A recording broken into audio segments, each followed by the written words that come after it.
Belfast, 1990. A man is about to be kidnapped. For the next 2 days, he'll be interrogated by the IRA. Eventually, soldiers and police officers will free him in a dramatic rescue. 7 people will go to jail over his abduction, but all is not what it seems.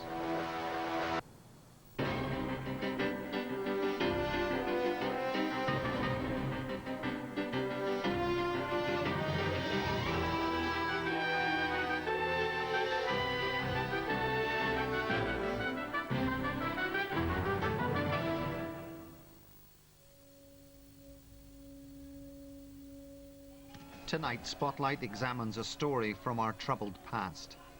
A tale that goes to the heart of the so-called dirty war, and one that the state still wants to remain secret.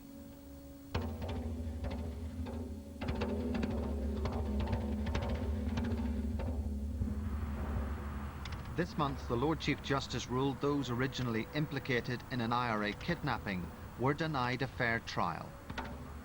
Crucial evidence was withheld that would have stopped them from going to prison. Now the Director of Public Prosecution wants to know if those who withheld evidence broke the law. It's a story that raises questions about the role of military intelligence and special branch, a murky world of agents and informers. Tonight we piece together this extraordinary affair and ask, nearly 2 decades on, are we any nearer the truth? In the 1980s, it seemed that the troubles would never end. The IRA was still waging what they viewed as the long war, and those in command of the security forces realized that the military defeat of the IRA was not achievable.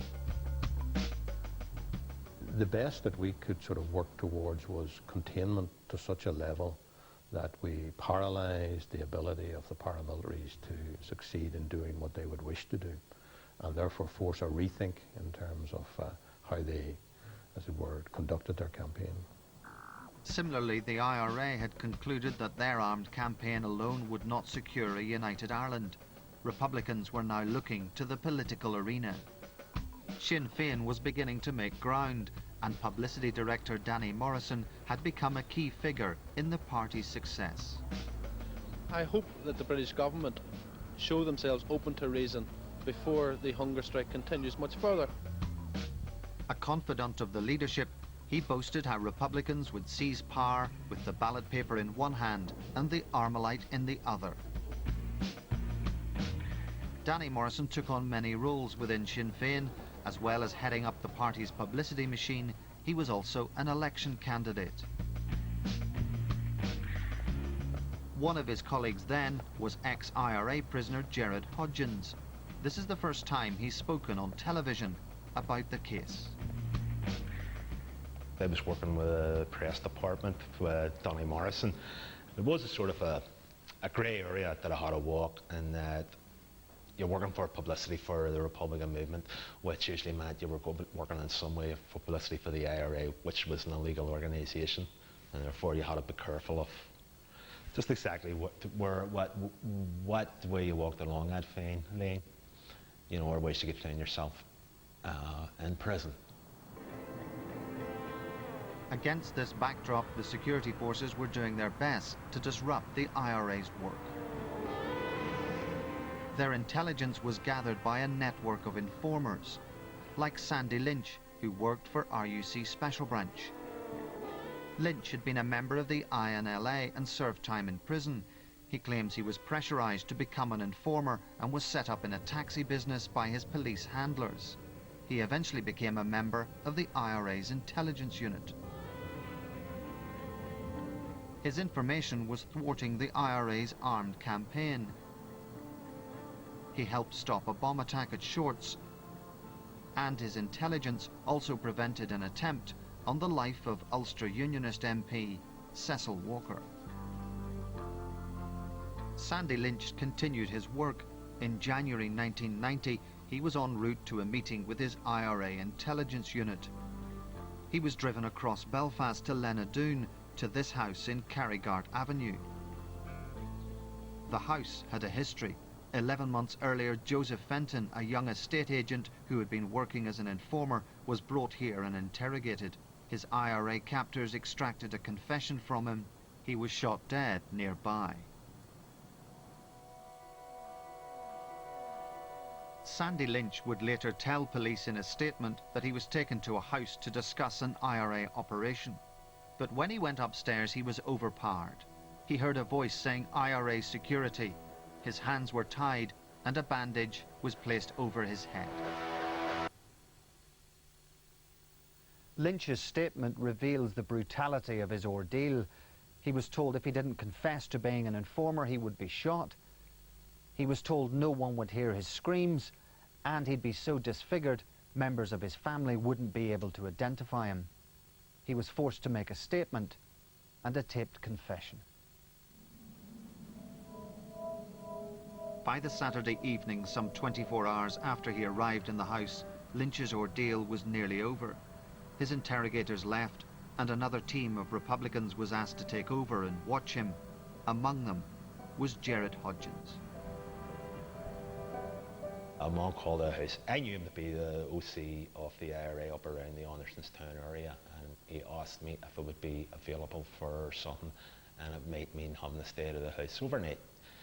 Well, I told him no problem. I knew who he was, and he knew I worked with Danny Morrison, so I assumed it was something to do with publicity or propaganda. There was 4 fellas in the house. Some of them I knew. As we were going in, they were coming out. I mean, it was literally passing on the stairs. One of the guys who was passing me on the stairs, he looked up at the bedroom where this guy Sandy Lynch was, but I learned when I went on up the stairs. And he just, sort of made the, didn't say it, he left the word bastard, and he done that, pointing at the head, which I took to mean he should be shot up there. So at this point, did you think Sandy Lynch could be shot? No. If he was going to be shot, we wouldn't have been there. I mean, the ones that had him was the Irish internal security team. I imagine if they were going to shoot him, they would have just took him out and shot him. Gerard Hodgins' job for the next few hours was to watch Lynch and stay in the house until Danny Morrison arrived the next day. He was laying on the bed. He seemed to me to be somebody who was trying to get a few hours kept. He was probably, I imagine he was exhausted, probably shattered. Probably feeling very low after what he had just went through. But he just lay and slept most of the time. There was no hassles with him at all or anything. But he wasn't free to go.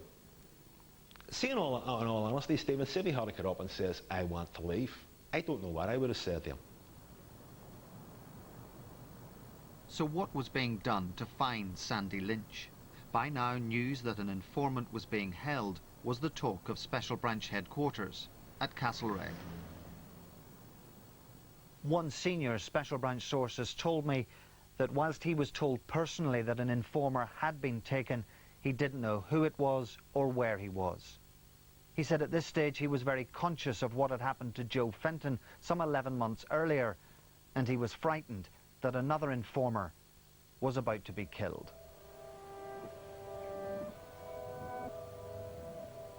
Police drew up a list of houses to be searched in a bid to find the informant. The house in Carrigart Avenue was one of them. A stroke of luck, police would later say. It's never been revealed how or why it came to be on the list, prompting suggestions that some within Special Branch knew Lynch's precise location. As the police operation was being finalised, Danny Morrison was at home. He was visited by a friend who brought him a message from the IRA. He told me a story about this man, Sandy Lynch, whom I had never met, and would I be interested in speaking to him in relation to organising a press conference. As far as I was concerned, the IRA wouldn't be walking me into, because of my high profile, wouldn't be walking me into an ongoing IRA activity. And we went to the house in Carrigart Avenue. The front door was open. There was, I think it was a glass hall door, and we pushed on the door, it opened. And as we entered the house, I could hear the rev of engines. It was, I think the street is a cul-de-sac, and British Army and RUC jeeps were racing into the area. And he says, the Brits are fucking coming here, they're coming here. They were coming up the path. And I instinctively bolted from the house, and I just stepped over the short fence, tried the back door to the next house, and it was open. Police and soldiers arrived at Carrigard Avenue and found Lynch with the others sitting downstairs watching television. A police officer asked for Lynch by name, he identified himself, and he was then taken away. Danny Morrison was arrested in a neighbour's house. All those arrested were brought to Castlereagh for questioning. Publicly, the police said they were delighted at the rescue of Sandy Lynch, and privately they were thrilled at the arrest of Danny Morrison. One senior special branch source told me his team was elated. It was the closest they had ever got to him. He told me the arrest of Danny Morrison was absolutely brilliant. Tim McGregor was a detective inspector in CID at the time. His job was to start the police investigation. Lynch made a very comprehensive statement in which he outlined the fact that he'd been duped into going to a house, 124 Carrigard Avenue. There he'd been overpowered, bound. He was forced to make a taped confession, I say confession, outlining the fact that he passed information, and also a written confession, which ironically he signed at the bottom of it, I make this statement of my own free will, although he was trussed up like a turkey. Morrison and 7 others were charged over Lynch's kidnap. CID officers were convinced they had rescued him just in time. He was kidnapped at the very best. He was abused, he was physically abused, he was given a terrible time. At the very best he was going to a press conference. My gut feeling is that he was going very much the same way as Joe Fenton went. The sole evidence against me was that I went to a house. I never met Sandy Lynch.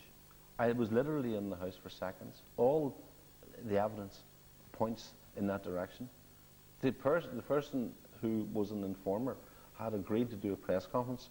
But because the IRA were involved, do you not accept that when you went into that house, Sandy Lynch was being held against his will? No, I wouldn't have gone to that house under those circumstances because of... But there were other people in the house who were watching him.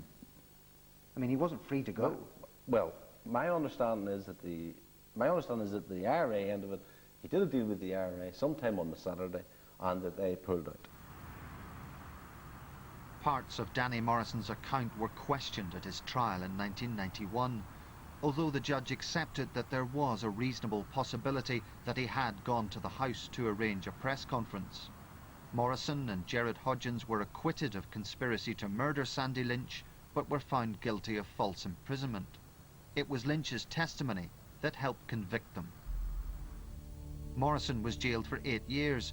It was big news and marked an embarrassment for Sinn Féin.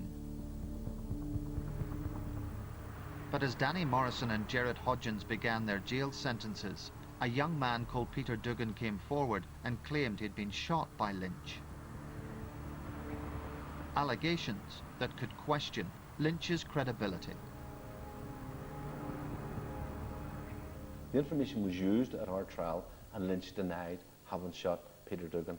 And one of the barristers said, so would you accept that if you're lying about the shooting of Duggan, we cannot accept any of your testimony in this case? And he said, yes, that's right. So if we could have proved he was lying about Duggan, we were getting off. And Duggan, we contacted Duggan, my lawyer contacted Duggan, took an affidavit of Duggan, so we felt we were going to be walking out on our appeal. And Duggan disappeared. And Duggan's never been heard of since? No. Morrison's lawyers had hoped to use Peter Duggan's evidence at an appeal in 1992. The defence team believed Duggan's story would ultimately lead to the case being overturned. But Duggan disappeared, and it's believed that he left the country. By the early 1990s, Sandy Lynch was enjoying life under a new identity. He had been resettled. For many, that was the end of the affair. But in 2003, allegations surfaced that there was a major spy within the IRA's ranks. This changed everything.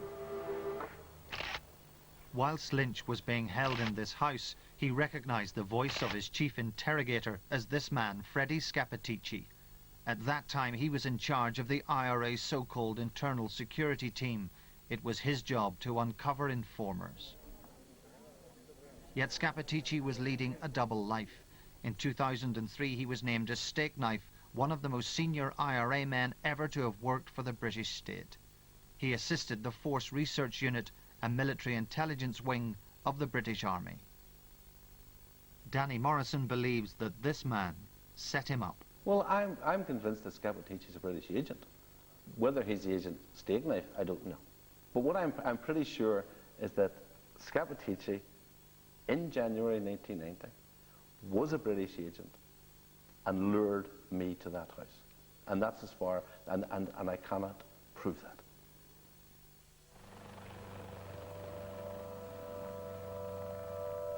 Spotlight has spoken to a former member of the Force Research Unit, the group Scappaticci worked for. Our contact claimed Scappaticci was working as an agent and summoned Morrison to the house and then told his military handlers when the Sinn Féin man would be there. This contradicted the official version of events that said Lynch was rescued by chance, a lucky break during a series of raids across Belfast. For Danny Morrison's legal team, it cast his conviction in a new light. The information that was given to me was that an individual by the name of Freddie Scappaticci, who was deeply involved in the whole kidnapping of Sandy Lynch, which led to this conviction, was in fact a British military intelligence agent. Now that fact in itself raised concerns that in fact the entire kidnapping episode had been staged by British military intelligence through the use of this agent and his position within the IRA at the time. The timing of the police and army rescue within minutes of Morrison's arrival in Lenadoon has also raised suspicions that the house was being watched. I do believe the house was under constant surveillance the whole time, that nobody was moving in and out of that house without being observed. I wouldn't be surprised if somebody someday turned up with the tape and said, here's what went on in that house. It would prove conclusively everything that we have said all along, that we were there for a press conference. This case raises other questions. CID officers wanted to interview Freddie Scappaticci in relation to the kidnap. Lynch told them that Scappaticci had left the house after he forced him to make a confession. Police found Scappaticci's fingerprints at the house.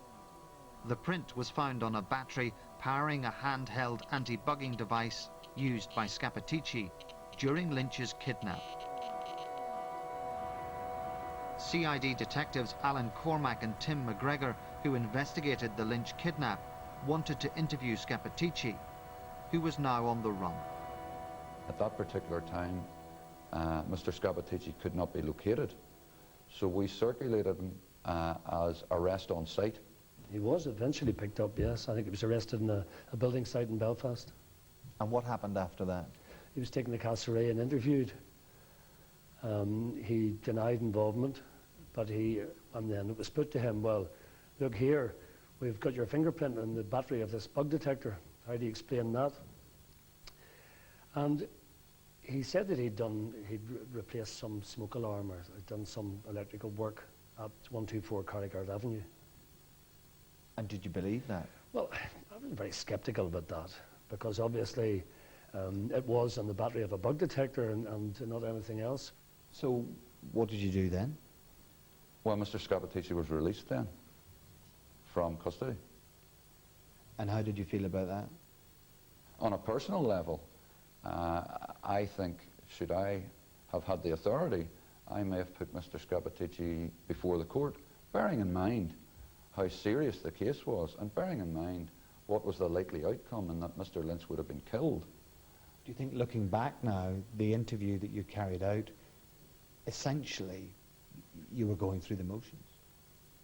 Well, we were there to put our evidence to Mr. Scappaticci. when he gave his explanation, and his explanation was to some degree corroborated, and in my view very mildly corroborated, and what weight could be given to that corroboration in a court is a matter for interpretation. But away went Mr. Scappaticci, and the fact is he wasn't put before the court, and never will be for that series of offences. Do you feel you were kept in the dark as a detective? In terms of our investigation, I now believe there were facts known, there was information known by some agency that certainly wasn't given to the investigating officers. So were officers in CID lent on not to proceed with the Scappaticci case? Raymond White was not involved in the Scappaticci affair, familiar with the difficulties of dealing with informers. Would it have been common for somebody from Special Branch to have informed, say, the head of CID that you have somebody in custody and it's not in our interests if the charges are preferred? We would have spoken with senior CID management to see what the strength of the case was against those people. And I dare say over 3 decades or 4 decades of the trouble, there was occasions when in actual fact that the weight of the charges that could be brought and the evidence that was available to sustain those charges, when weighed against the value of having a particular informant back in place, came down in favour of the informant. Spotlight understands that Scappaticci was known at the very top of Special Branch as an informer. What's never been revealed is that he was also known at CID level, since members of CID had originally identified him as a potential source before he was recruited by the army. Scappaticci was last seen in Belfast in 2003. At a press conference, he denied being steak knife. A court order prevents us from broadcasting it. Journalists are also banned from publishing his whereabouts. He has been named by many people. He's disappeared off the face of the earth. And in a very personal way, right? I spent 6 years in jail for allegedly kidnapping Sandy Lynch. Scappaticci's fingerprint was on the debugger. He's never spent as much as a night in a police station as a result of that. That's why I'm convinced he and others were at their work that day. In response to Spotlight, the Ministry of Defence said it wouldn't comment on intelligence matters. However, in a statement to us, Freddie Scappaticci said, "I have never been an informer working for the military or any other branch of the security services, and I played no part in the entrapment of Danny Morrison." He went on, "I have denied the allegation in several sworn affidavits. However, it is clear that the allegation that I was an informer cannot be disproved while the government maintains its policy of neither confirm nor deny. I have sought unsuccessfully to challenge that policy through the courts. The policy of neither confirm nor deny has caused me enormous harm and continues to do so. I therefore wish to make it clear that I fully support Danny Morrison in his application to have the reasons for his acquittal made public." It was last autumn when the convictions of Danny Morrison, Gerard Hodgins and 6 others were deemed unsafe. Their sentences were overturned after an investigation by the Criminal Cases Review Commission, the body set up to investigate miscarriages of justice. Their investigation remains confidential, but what has been made public is that certain information was not given to the defence or the Director of Public Prosecutions at the time of the original trial. The key thing here is whether there's a fair trial or not. And from a civil liberties and human rights perspective, and for a fair trial perspective generally, irrespective of human rights, the question of disclosure is key. Does the defence have a fair chance to defend itself by knowing all the relevant facts? And I think that's a kind of key issue in this kind of a case. And it seems as though they weren't given all the facts in this case, and that's where it's quite clear that there was an unsafe conviction. The Lord Chief Justice has refused to make public the reasons for overturning the convictions. He did say that had certain information been known at the time, it was highly likely the case would have been stopped, or had it continued, those accused would have almost certainly been acquitted. He also said the DPP would instruct the Chief Constable to examine whether anyone involved in the original case had broken the law. So how likely is it that Scappaticci's role as an informer was withheld from the Director of Public Prosecutions? One senior security source has told Spotlight, at that time, with an informant of that value, it would have made sense to rule out any reference to Scappaticci. The PSNI have confirmed certain matters are under investigation, and the case has been referred to the Police Ombudsman's Office. It is doubly important that it be seen to be thoroughly investigated, and that those who corrupted the integrity of the criminal justice system are brought to justice. Now, to that end, it is disappointing that the Court of Appeal has found itself in a position where it cannot give us any further detail as to the reasons why it had to quash this conviction. But at least we are encouraged to learn that the Director of Public Prosecutions is exercising his statutory right to obtain from the Chief Constable information that may be in his possession about the wrongdoing of people who were under his control in the past. To solicitor Kevin Winters, who has followed this case from the beginning, this month's verdict marks a watershed. This was one of my first cases. I just qualified, and here I find myself 18, 19 years further down the road, still dealing with a case that started out all those years ago. It's a significant case, it's a unique case. It involves disclosure, it involves an examination of material that may or may not have been made available to the court. The Morrison affair could set a precedent. It seems likely that other convictions from the height of the Troubles will now be scrutinised.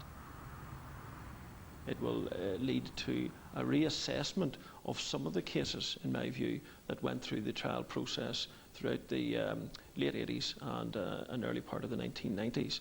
In my view, there are significant cases that might warrant further examination and reassessment. Jared Hodgins served 6 years in jail, and although his conviction has been overturned, he still believes the matter is unresolved. I don't want any doubts over me. The bitterness and everything out of it, I mean, it's a long gone case. But just like to have that exoneration for my own peace of mind. Whilst Danny Morrison's conviction has been quashed, he is still frustrated that the full picture of what happened some 20 years ago is yet to emerge. My main complaint that there was a complete corruption here. The people who lecture to us about morality and justice and the law are the ones who have been involved in immorality and injustice and illegality and murder. That's my point, and that I'm doing that as an individual but also as a Republican, because I want to know exactly what was going on here and why this conflict lasted for so long. Why the hand of the state was involved here.